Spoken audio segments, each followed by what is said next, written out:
We were not supposed to start a webinar.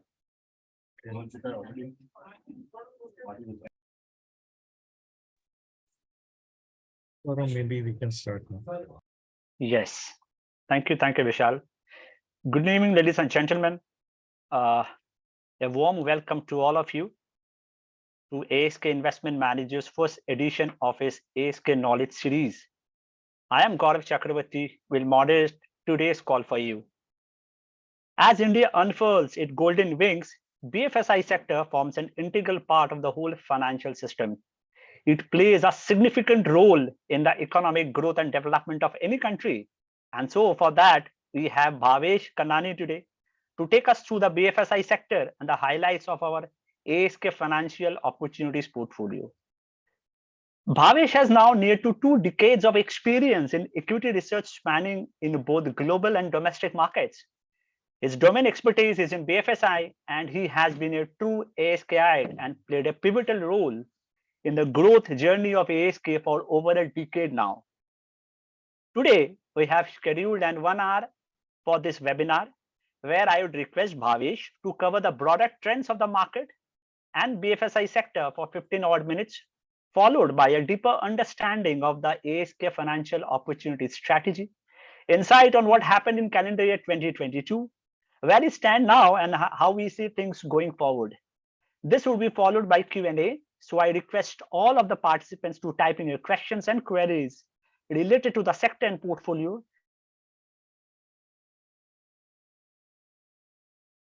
And we shall curate and try to get them answered. Over to you.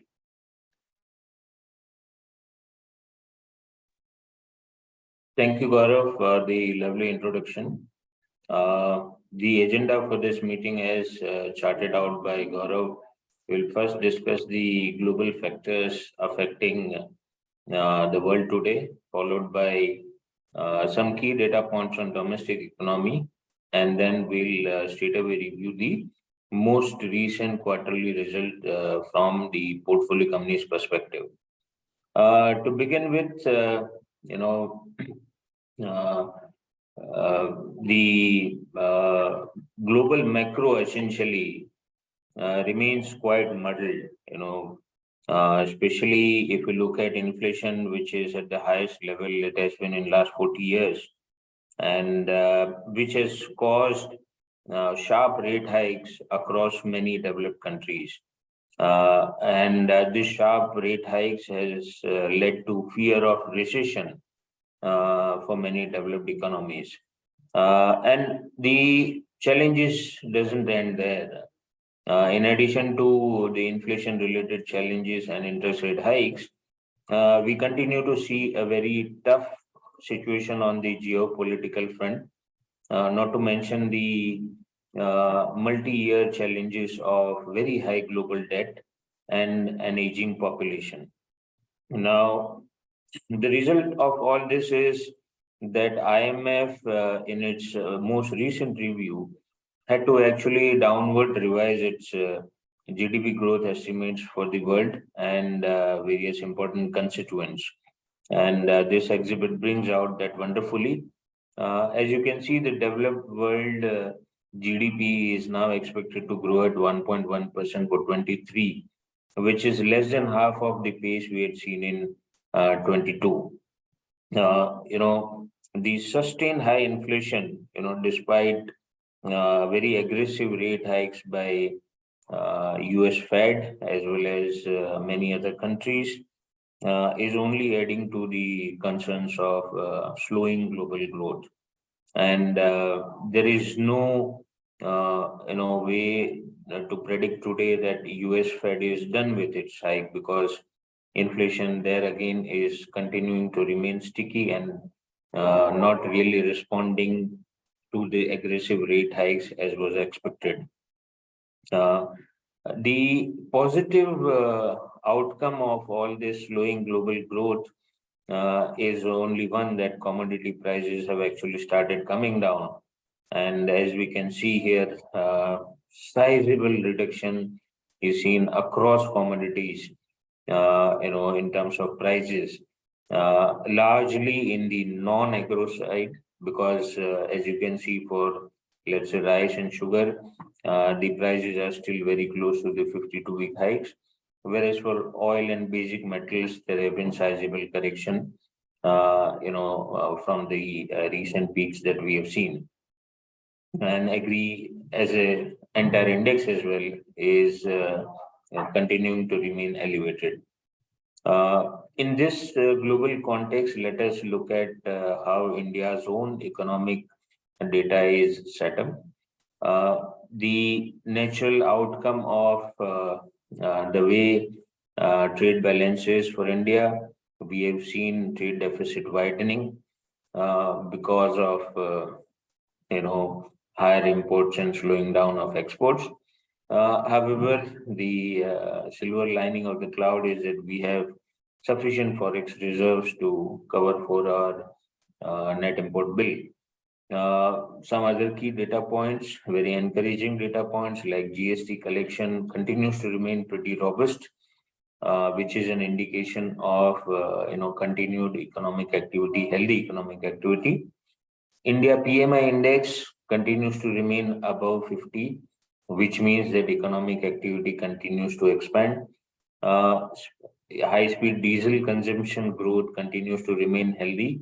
And one of the most important macro indicators, that is credit growth, has improved since touching the bottom a couple of months back and continues to remain healthy.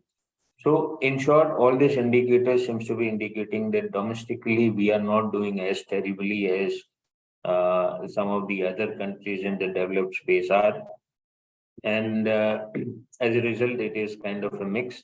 Global macro is quite challenging. Domestic macro is a mix of positives and negatives. And if we were to summarize some of the key developments in recent times, the last budget saw subsidies getting cut further. They should provide some fiscal room for the government in terms of spending on infra and kind of stimulating the economic activity domestically. On rural side, there is gradually some bit of recovery in terms of their income levels, both because of farm and non-farm activities, which has been awaited since some time and should provide a fillip to demand for many goods in India.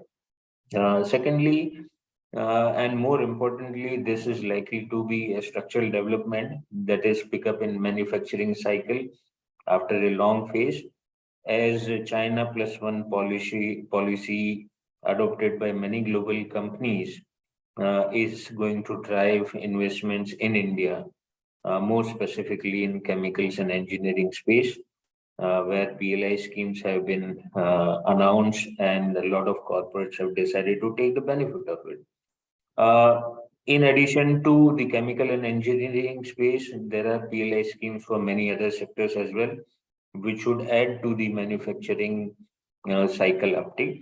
And overall capacity utilization for most manufacturing sectors in India are reaching a tipping point beyond which corporates will start planning the new manufacturing facilities or addition to existing manufacturing facilities.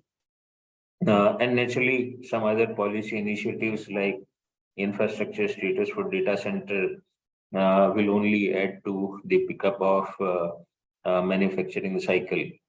And what is also important at this stage is the fact that the balance sheets of households or corporates or banks are all clean at this stage. That is, the leverage levels for households as well as corporates is low. Banks have a much cleaner balance sheet after they have seen reduction in NPA. They have navigated through the COVID crisis beautifully with lot of provisioning buffer in place even today. Naturally, the key risk for Indian economy remains high oil prices, which can unwind some of the benefits or positives we have domestically.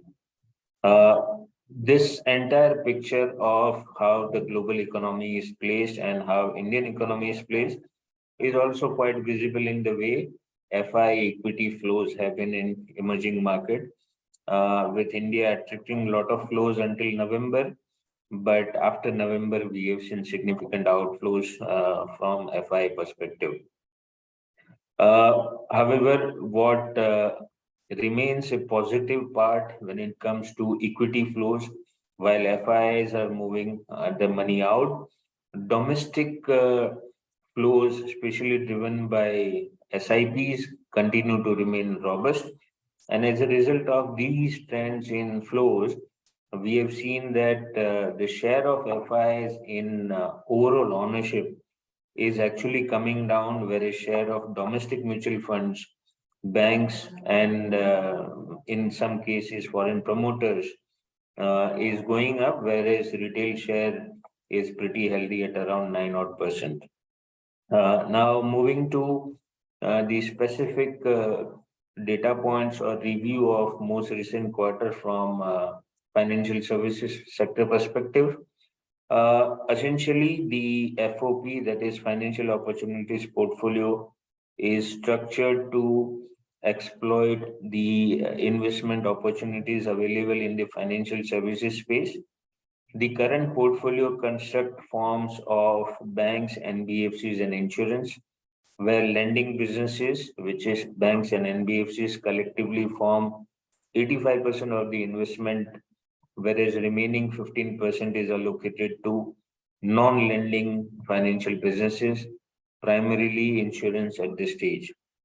Now, as I was talking about industrial credit growth while discussing domestic macro, we have seen a dramatic improvement in industries credit growth. After the growth going down to single digits, just after COVID, there was lack of demand on borrower side, and there was also risk aversion on side of lenders, which led to a single digit growth in credit right up to mid 21. And from there, the credit growth bottomed out, and today it is around 16% and continuing to remain healthy. And this is also visible in the way lending companies like banks and NBFCs have reported results in last 3-4 quarters. We have seen this improvement in credit growth on them as well.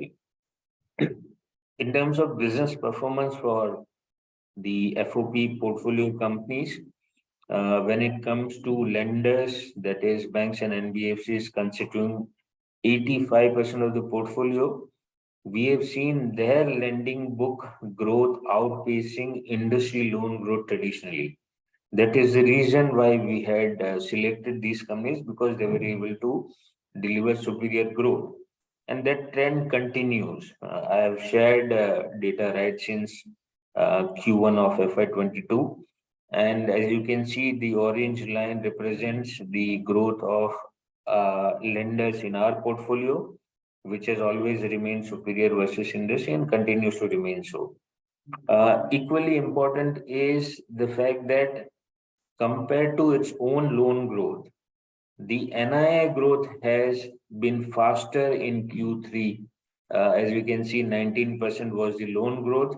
However, portfolio level NII growth has been sharply higher at 25%, which is basically a result of better margins, which in banking parlance is termed as net interest margins. This is a result of lending rate hikes done by all the lenders, whereas rise in cost of fund comes with a lag, and hence we have experienced better margins in Q3.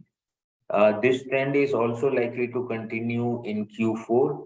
That is, we will see margins improving further because of the recent lending rate hikes.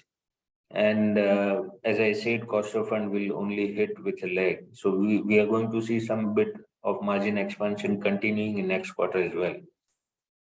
When it comes to individual company level NII growth, you can see that here we have almost all the companies reporting growth more than 20% in all the cases. When it comes to banks, within NBFCs as well, the growth for most companies has been higher than 20%.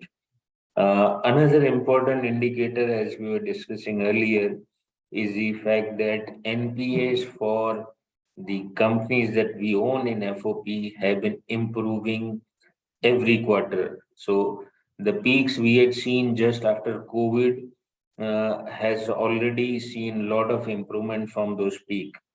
And because of this improvement in asset quality with NPS coming down, we have seen the provisioning requirement for lenders also coming down dramatically. Of course, the pace of reduction is different for different entities, but what is common across them is that provisions have declined on year-on-year basis. And as a result of this lower provisions, we have seen PAT growth dramatically higher for most of the lenders, with minimum growth at bottom line year-to-date basis being 80%, that is for SGFC Limited. Rest all companies are reporting at least 20% kind of growth, in bottom line on year-to-date basis. Uh, this is to share the performance of this fund.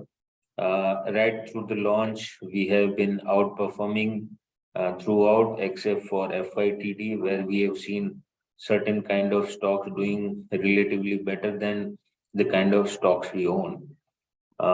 With that, I would like to open the platform to Q&A. Thank you, Bhavesh, for a detailed brief on the portfolio and sector as a lot. I request all the participants to type in your questions on the chat box. We shall try to curate all of them. In the meantime, we have already seen some questions on the chat box.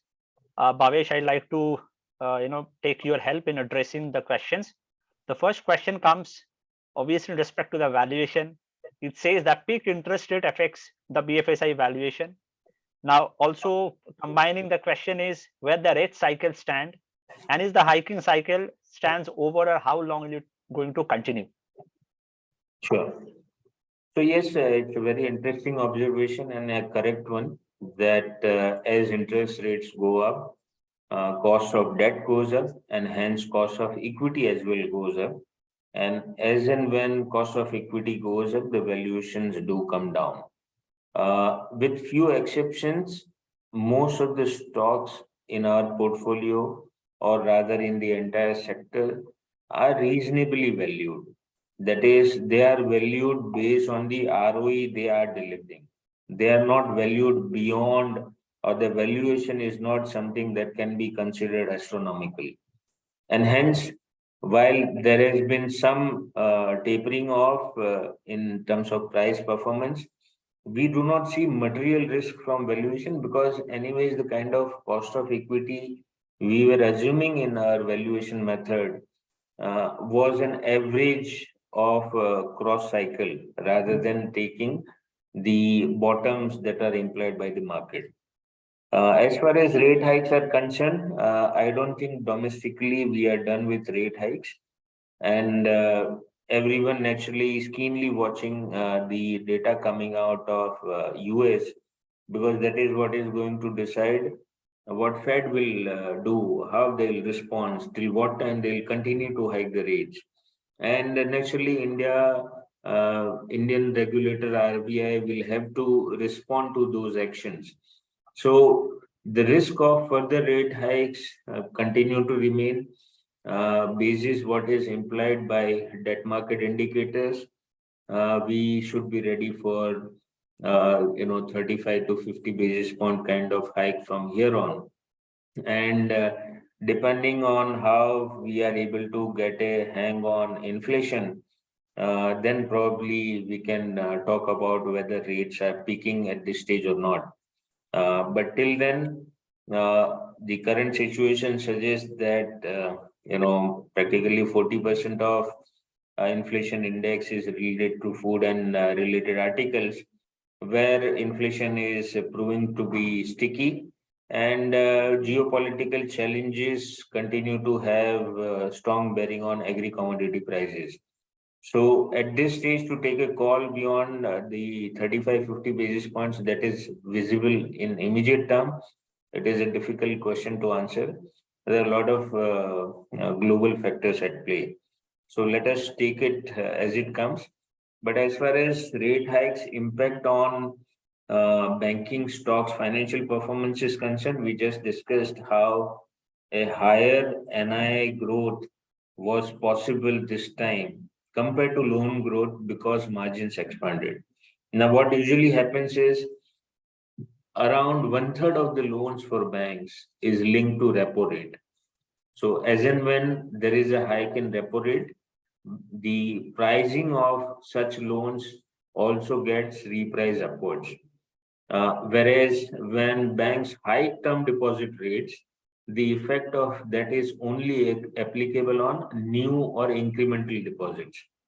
So in the interim, what essentially happens is your cost of fund is not rising in line with hike in repo rate, but your lending rate get adjusted relatively quickly. And as a result, we see margins expanding in the interim.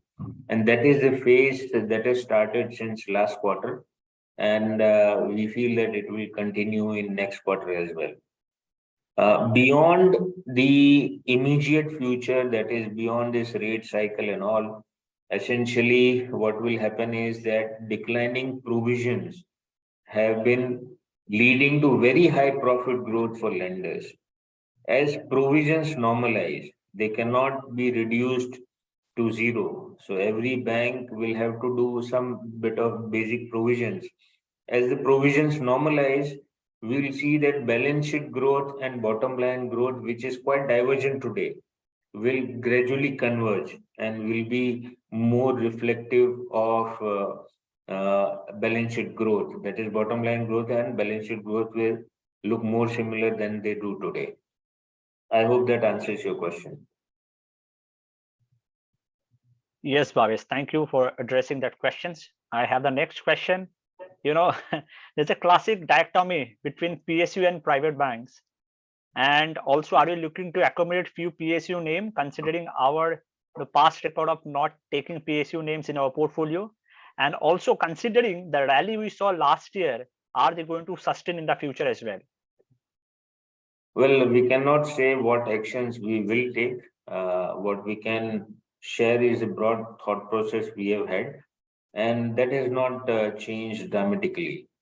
See, our end objective is to include lenders or companies which are doing well on the retail side, because retail is where margins are better, the growth is more structural, and asset quality is more controlled, or it is better than the experience we have had on the corporate side in past.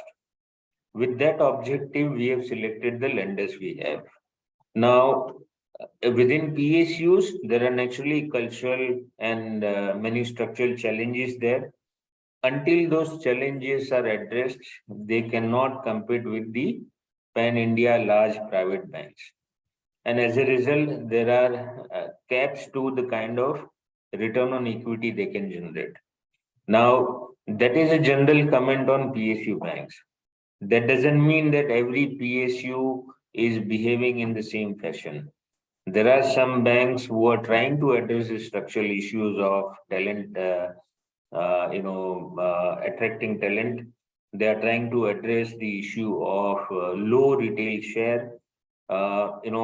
Few things like you will not find many PSUs offering you personal loans, whereas all private sector banks do. So there is an inherent absence of marketing abilities in PSUs in general, but there are some PSUs who are trying to address this structural issue. And if we gain faith on those efforts and we see that these efforts will sustain and lead to ROEs expanding from the typical 12-13% level to 16-17%, they will surely make for a good investment. But that confidence on improvement being sustained is what we are looking for. And some of the challenges coming in way is that their MDs tend to change quite frequently. So one is naturally concerned about continuity of investment strategy on developing new capabilities. And hence, if those questions are answered or those concerns are addressed, we have per se no allergy to PSU banks as such. We're just trying to make the right choices of investment companies. Thank you, Bhavesh. Now I have two questions, which is similar to its nature. So I'll club both of them, like views on the asset management companies at this point of time, and also what happens to the insurance segment post the regulatory, changes happen in tax of the tax regime, and immediately we saw some drawdown in the life insurance companies' performance of the stock prices. So your views on the same. Sure. So first I'll take the insurance bit. Well, on insurance, there were two key developments in the budget. One was naturally the limits on tax benefit when it comes to premium paid for non-par products. And second one was our finance minister trying to make the new tax regime even more attractive. Both of this have implications for the insurance sector.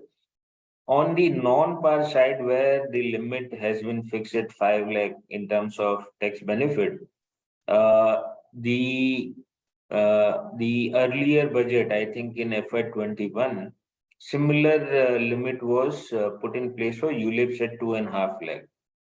So essentially, we are looking at a 7.5 lakh kind of total limit aggregate for ULIPs as well as par and non-par products.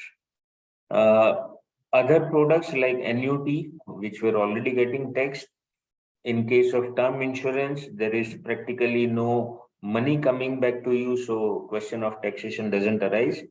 So effectively, one should look at overall limit of 7.5 lakhs per annum per PAN card, which is going to have tax implication beyond the 7.5. Now, if you look at the masses, especially the new customers that are getting acquired who are not part of the insurance cover net, one would find that majority of these customers are of middle class or lower category. That is, people joining the workforce just after completing their education and all. So there, the risk of them reaching a 7.5 lakh limit for masses is actually not applicable. So this 7.5 lakh limit is going to hurt only the HNI and ultra HNI category of customers. While each insurance company has shared the share of premium coming from such HNIs and ultra HNIs, the analysis of that suggests that there may be some bit of moderation in growth in the next year, that is FY24. And after that, the growth should normalize. This year, up to March 31st, all the insurance companies are going to push for these non-par products because the new tax proposals will become effective from 1st of April. So we'll see a lot of aggressive sales happening this quarter. And then from next quarter, insurance companies will have to shift their focus to something else, another product category. Now, there are a lot of workarounds around the potential impact of the budget proposals. One is if for par and non-par, the limit is 5 lakh per PAN, they can always split the premium between 2 or 3 people. Because in a nuclear family as well, you will have at least 2 PAN numbers.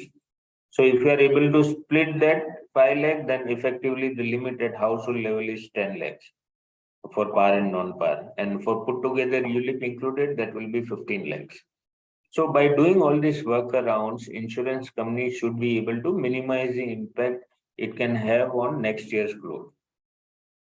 That doesn't change the long-term opportunity for insurance, because at the end of the day, changing growth estimates for 1 year in a period of, let's say, 20-25 years, it doesn't affect the valuation of the stock as much. The second aspect was new tax regime made more attractive. And the concern on this development is that because new tax regime is more attractive, more and more people will go for new tax regime, especially people who have started off with their first job. Their incomes will be below 15, 17 lakhs, and hence a new tax regime will make a lot of sense for them. And if they opt for new tax regime, the concern is that they will not buy insurance because there is no tax benefit associated with them buying insurance. The reality is that if you'll refer to some of the customer surveys done by the industry, tax savings is probably sixth or seventh reason for buying insurance. So, yes, for some portion of clients, tax saving is a key reason for them buying insurance. But as incomes have increased, people have realized value of their own life, more so specifically after COVID, and people go and buy insurance cover even if it is not translating into tax saving for them. So it is not the topmost reason or motivator for buying insurance. And some of these products, like annuity and all, they have different kind of motivations behind them. People are more motivated by their retirement planning, child's financial needs over the life, like higher education, marriage, whatnot. So these are the key motivators, top 2, 3 motivations for buying insurance, whereas tax as a reason standard 6 or 7 for all of them. This was on insurance. Gaurav, can you please help me remind the first question? It was on the asset management companies. Sure. So asset management companies, as you would know, we used to own SGFC AMC, but we decided to exit at a very opportune time. Since that time, in last 1.5, 2 years, we have seen yields of asset management companies coming down. Various reasons behind this, as scheme sizes grew, TERs came down.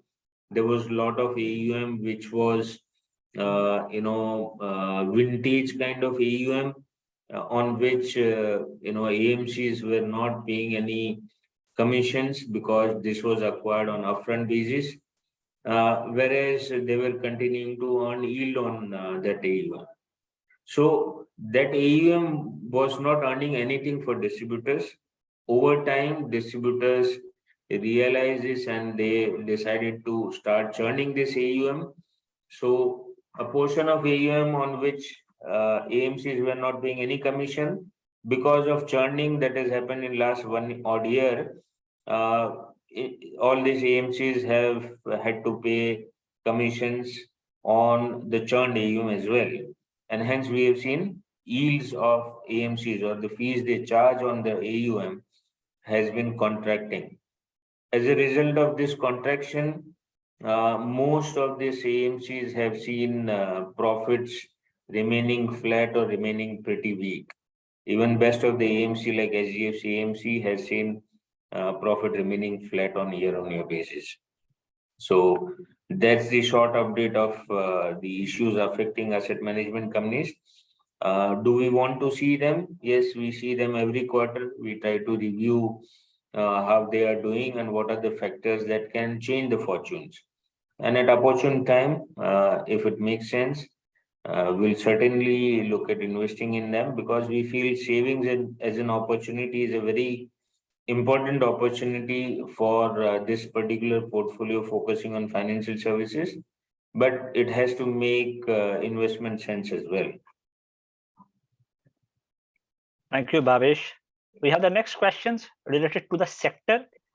Like the question is, how PLI is going to be impacted this sector and how government is looking ahead in terms of providing impetus to this sector through its PLI advantages? Well, for banking sector, naturally, directly, there is no PLI.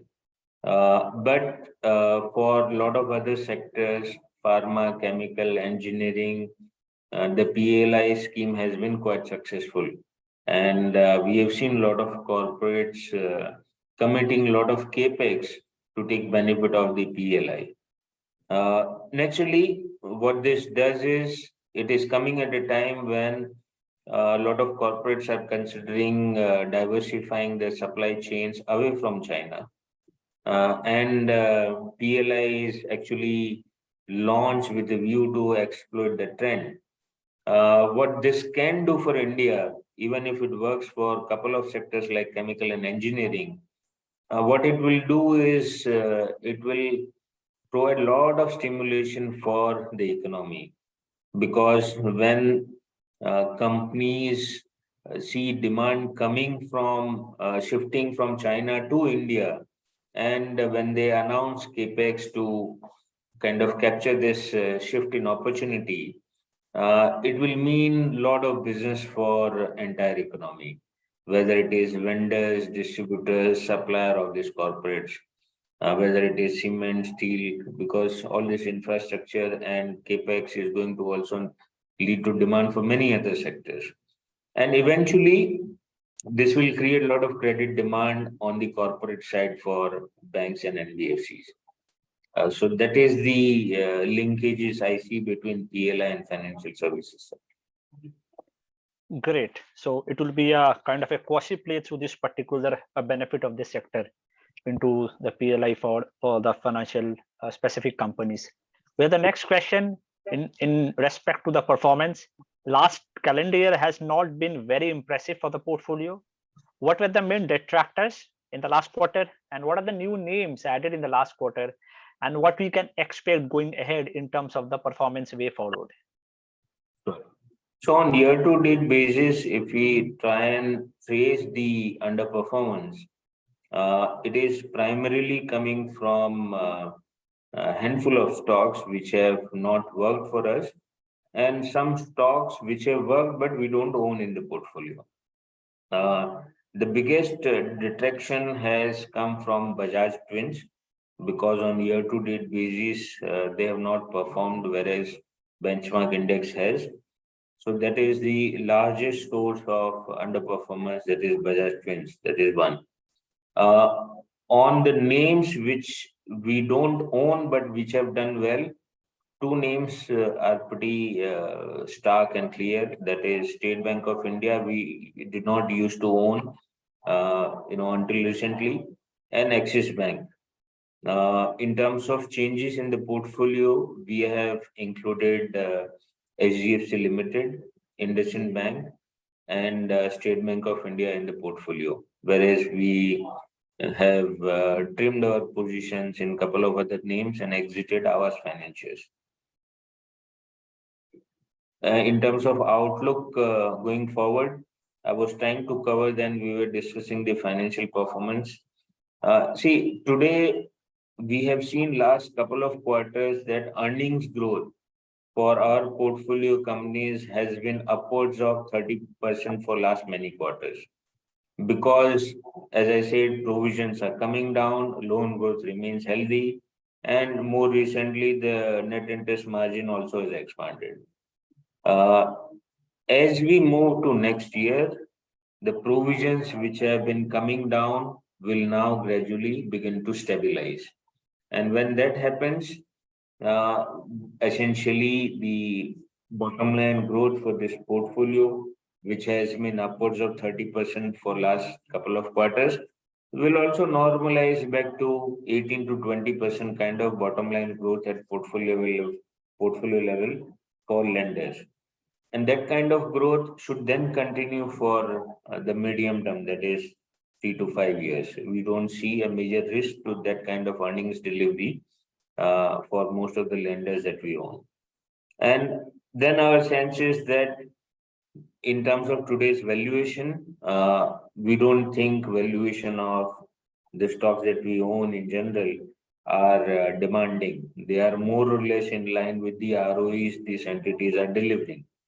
And given this not so high valuations for the stocks we own, we think that earnings growth that we are expecting should translate into similar or a shade lower kind of growth in price as well. So from here on, price performance should be linked with the earnings growth this portfolio can deliver at aggregate level, and both should be in sync now that economic activity is normalizing and COVID is largely behind us. Thank you. Now we have the next questions. As you know, no discussion is complete without the discussion on Bajaj Twins, which you have highlighted in the Yeah. performance say. So what's our take on Bajaj Twins at this point of time and how they are going to fare going ahead? And are we thinking for any trimming or we continue to hold it for our longer term? See, without getting into the actions planned or what we may do in future, essentially the common refrain from people is that Bajaj Twins are very highly valued, and time and again I try to explain why that is not the case. Uh, see, anything for us to term expensive, when we say a stock is expensive, essentially we are saying that it is reflecting more than the reality. That is when a stock turns expensive. Uh, Essentially, we are saying that basis what the stock can deliver in terms of fundamentals, the stock price is factoring in something higher than that. But when I look at, let's say, Bajaj Twins, where primarily the value driver is Bajaj Finance, Bajaj Finance is delivering superior growth and superior ROE compared to other lenders, even the best ones like HDFC Bank. HDFC Bank is today delivering ROE of around 18%, whereas Bajaj Finance is delivering ROE of 23-24%. So essentially, on every 100 rupees of equity, HDFC Bank is generating 18, whereas Bajaj is generating 23 or 24 rupees. That is for 1 year. Now you compound this difference between ROE for more years, and you will realize that while Bajaj is relatively looking expensive, in reality, it is not the case. It is getting what it should get for the superior ROE and growth it is delivering. That is the current view. That is the view that has guided us in past as well, and we continue to hold that approach. Naturally, we do not think that this stock or business doesn't need monitoring. Just like any other business, we revisit all the fundamental assumptions for Bajaj Finance as well after every result season. And we also continue to meet industry experts, industry players, and management within Bajaj Finance and to get an updated sense of what are the internal trends and what implications it can have on future delivery. And at a opportune time, whatever actions are required, we'll definitely take them. Thank you so much, Bhavesh. So we don't have any further questions to be addressed. Request you to give your closing comments. Well, all I'll say is that the entire sector has navigated the COVID period very beautifully. We have not seen any entity facing trouble or rescue from RBI. That is one commendable achievement. All the lenders have acted proactively. They had provided aggressively for the potential NPAs, so much so that they are carrying excess provisions today. And that gives a lot of comfort of bank's ability or lenders' ability in general to navigate through a crisis of COVID's proportion, which is like once in a century kind of crisis. And from many learnings for these individual companies from the COVID crisis, and now that economic activity is normalizing, this sector should begin to perform in terms of price as well. That is the hope. This is one sector where the valuations are not expensive, so that risk of significant derating is also low. And this sector will always continue to remain significantly relevant for any economy. No economic growth can be achieved without banking sector growing well. And if you have to believe what our government has to say on the growth potential of India or any of the international agency talking about India's growth potential, if you believe in them, you have to believe in this sector. And we have just the right companies to capture this or exploit this opportunity the best way. Great. Thank you so much, Bhavesh. And thanking all the participants for attending today's webinar. And we shall be sending a recording of the same. It concludes today's call. Thank you again, everyone. Thank you, everyone, for coming for the call and posing very interesting questions. And good day to all of you.